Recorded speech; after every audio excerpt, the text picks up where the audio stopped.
Ó, é o seguinte. Aqui eu vou explicar umas coisinhas sobre PA.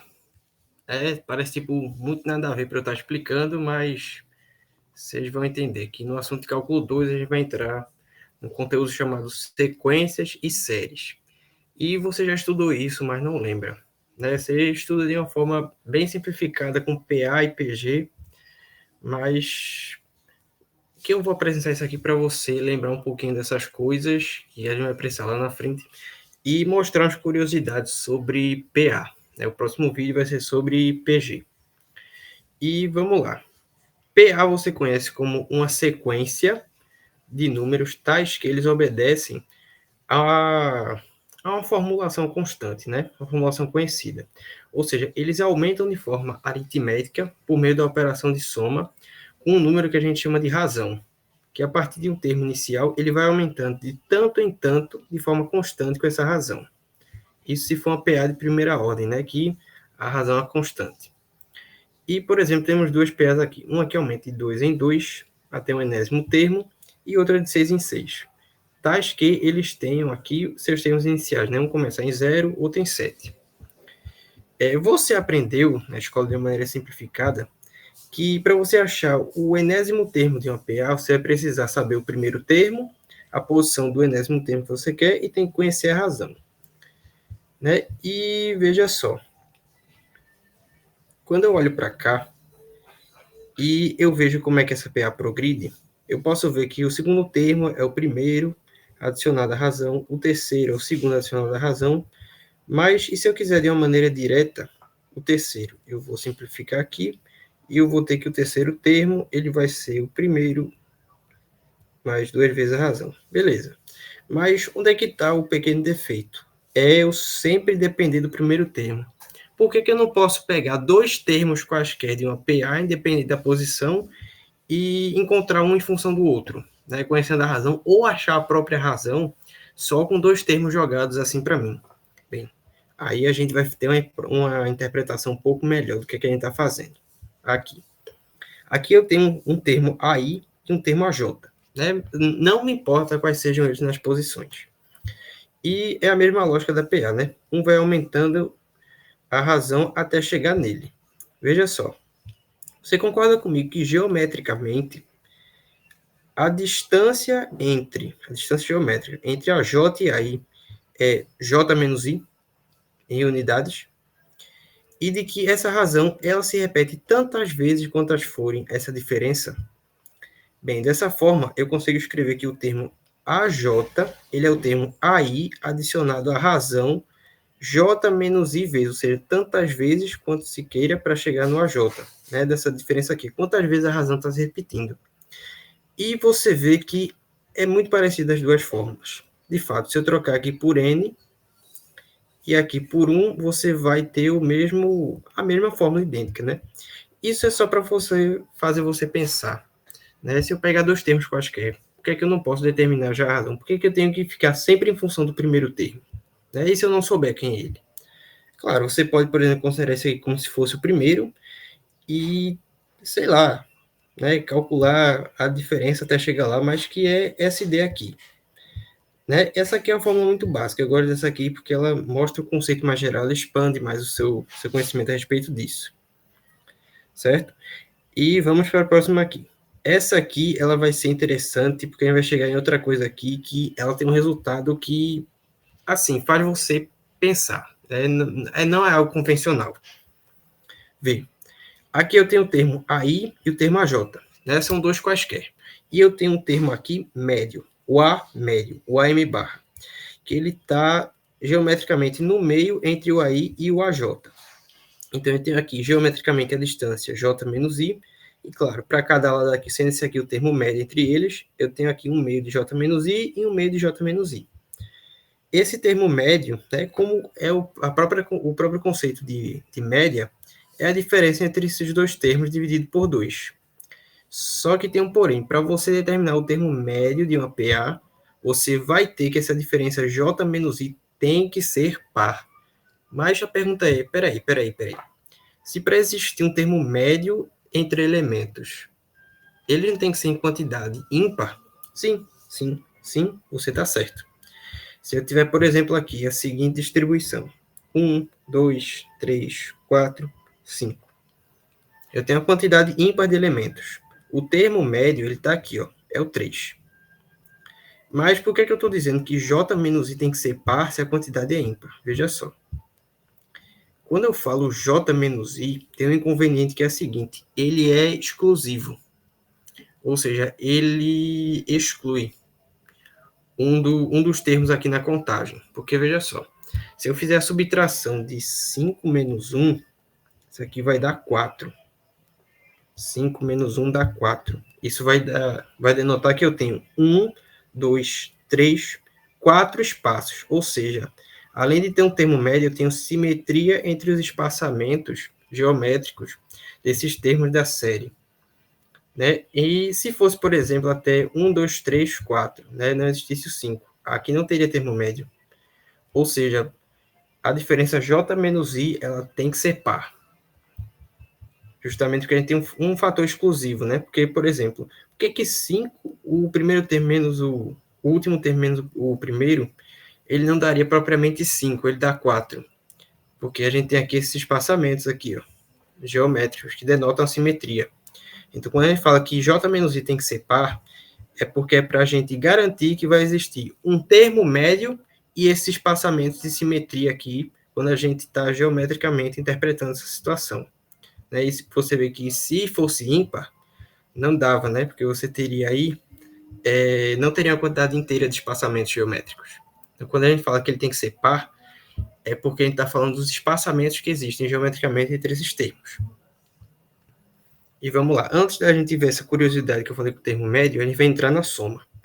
A soma dos termos de uma PA é simples, você aprendeu na escola, né? Você tem aqui o primeiro termo e por aí vai até o último termo.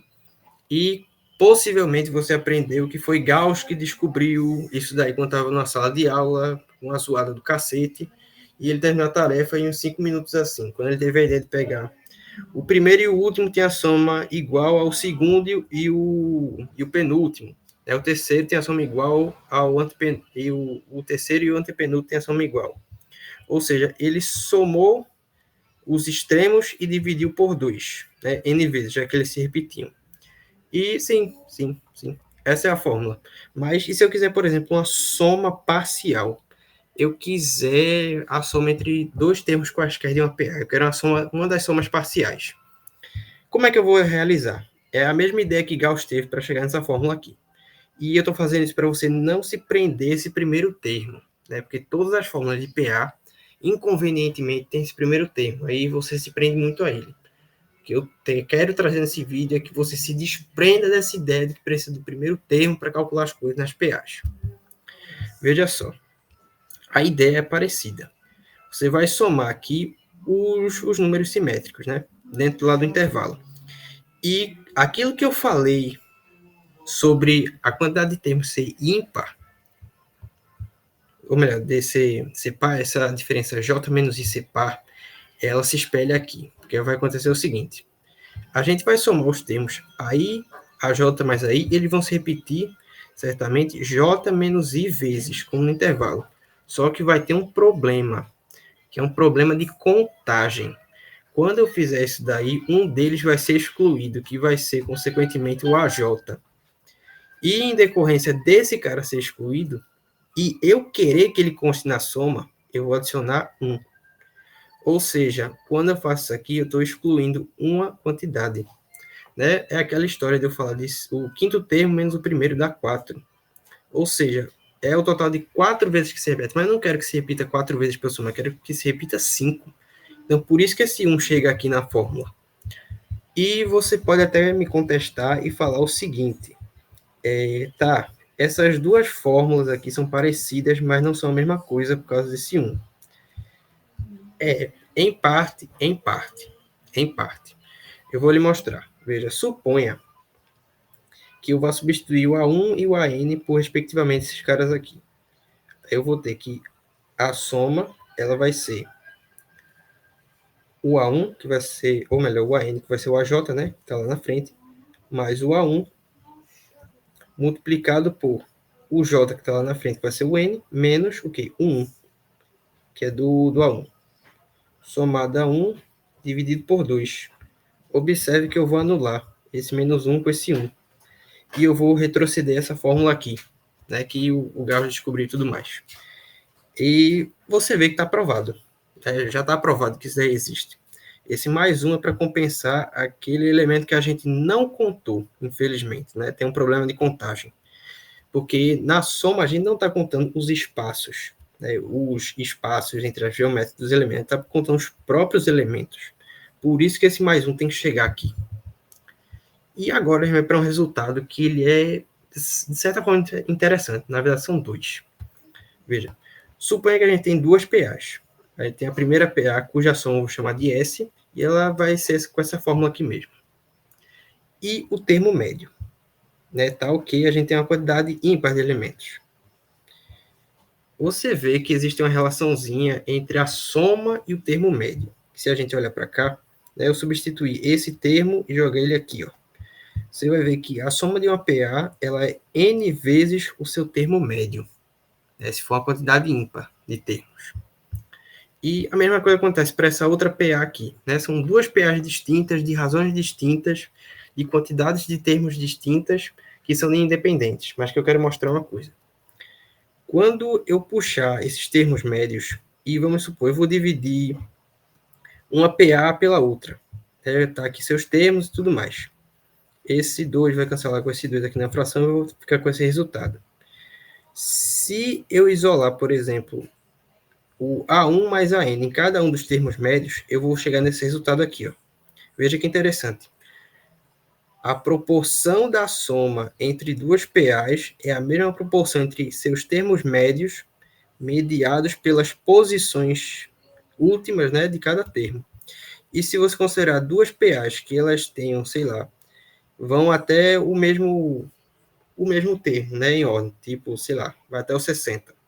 Ou seja, eles tendo o mesmo termo para chegar lá, aqui sendo n e aqui n também, esse aqui sendo larim.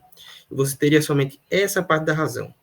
Ou seja, a soma entre duas PAs, ou melhor, a razão entre duas PAs é a razão entre seus termos médios, né? São proporcionais aos seus termos médios.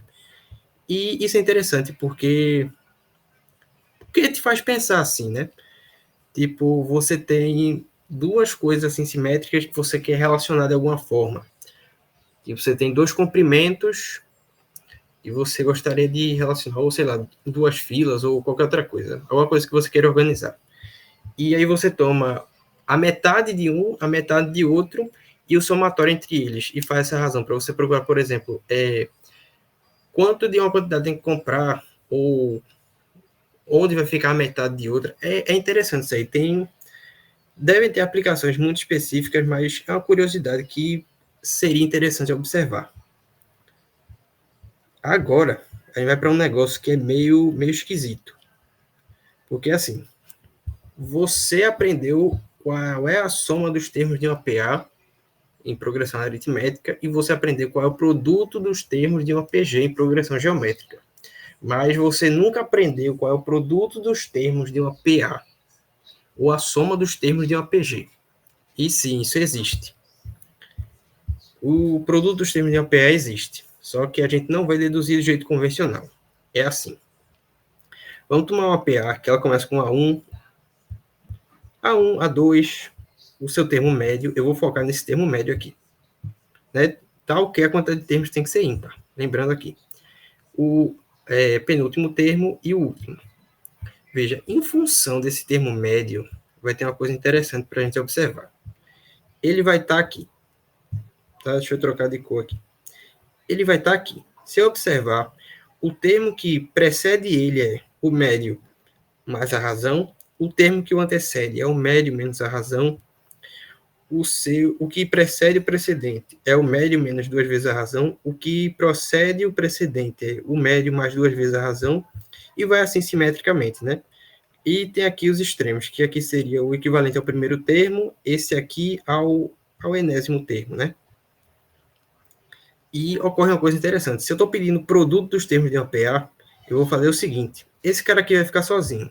Eu vou agrupar os pares. Esse com esse e os extremos.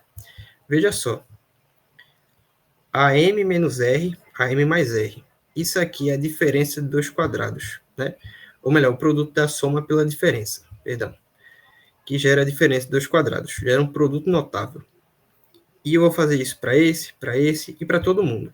Então, você vai ter que o produto dos termos de uma PA para a quantidade ímpar de termos vai ser o termo médio, o médio menos o médio ao quadrado menos a razão ao quadrado, o médio ao quadrado menos 4 vezes a razão, e por aí vai. Até chegar nessa formulação aqui. Né, que, assim, você olhando já justifica porque aqui não aprendeu no ensino médio. Que não é uma fórmula muito bonita para se decorar. E tá aqui, ó. A única impossibilidade dessa fórmula é que n tem que ser ímpar.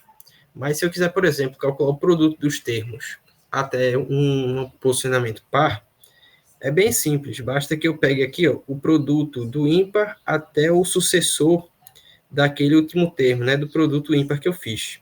Né? Facilmente você resolve isso daí. E para finalizar, isso aqui vai ser importante para a gente visualizar sequências no assunto de cálculo 2. Porque, veja só, se eu fosse escrever essa PA, ou qualquer PA, como se fosse uma função, o gráfico dela seria exatamente desse jeito. E você pode dizer, mas falta ligar os pontos. Não, não falta. Não falta. A diferença entre uma função que você tem estudado até então para as sequências é de que as sequências elas são resultados discretos. As funções elas são resultados contínuos. Né? Porque as funções que você estudou são dos reais nos reais. Aqui as sequências têm uma particularidade. Elas são dos inteiros, excluindo o zero, não negativos, nos reais. Ou seja, por que aqui a gente fala que é nos inteiros? Nos inteiros, porque está relacionado aqui com a posição. A gente vai falar de posição 1, posição 2, posição 3, ou seja, quantidades ordinais. E ela vai gerar aqui resultados nos reais. Porque a gente pode ter fórmulas distintas, né? Que, sei lá, a gente utilize razões de números irracionais, mas sempre o domínio vai ser nos inteiros não negativos, excluindo o zero, porque a gente vai estar tratando de números ordinais e inteiros. E a visualização geométrica é desse jeito mesmo. O termo 1, ou melhor, a primeira posição leva no termo 1, a segunda termo 2 e por aí vai. Ela é denotada por pontos. Em sequências, a gente vai ter sim algumas coisas. Por exemplo, a aplicação de limites. Limite numa função, quando você estudou, é quando ele se aproxima indefinidamente daquele valor. Aqui a gente vai ter uma nomenclatura um pouco diferente quando a gente for estudar sequências num vídeo em particular. É só para lhe introduzir. Né? Porque sequências e PA e PG são coisas muito parecidas. Né? Você já estudou elas e é bom trazer à tona para você ter uma ideia do que é que a gente vai tratar. Quando a gente fala que lá nas funções, o limite de uma função é quando ele se aproxima indefinidamente de um ponto, aqui nas séries a gente vai dizer que ela converge, ou diverge, sei lá, se não houver o limite. Ou seja, como se ela tivesse, ao invés de se aproximar indefinidamente do ponto, ela for pulando, né, de degrau em degrau, e à medida que vai convergindo esse valor, o tamanho dos degraus eles vão diminuindo, ou seja, ele vai se aproximando não mais por continuidade, mas sim por um resultado discreto, ou seja, vai se diminuindo essa diferença que existe entre um termo e seu antecessor. Bem, é basicamente isso daí que eu tenho para mostrar sobre PA e são essas curiosidades que eu quero trazer, né? E se preparem, porque a gente vai ver sequências e séries em cálculo 2 e a gente vai precisar estudar limites de novo. E derivadas e integrais. Vai vir porreiro por aí.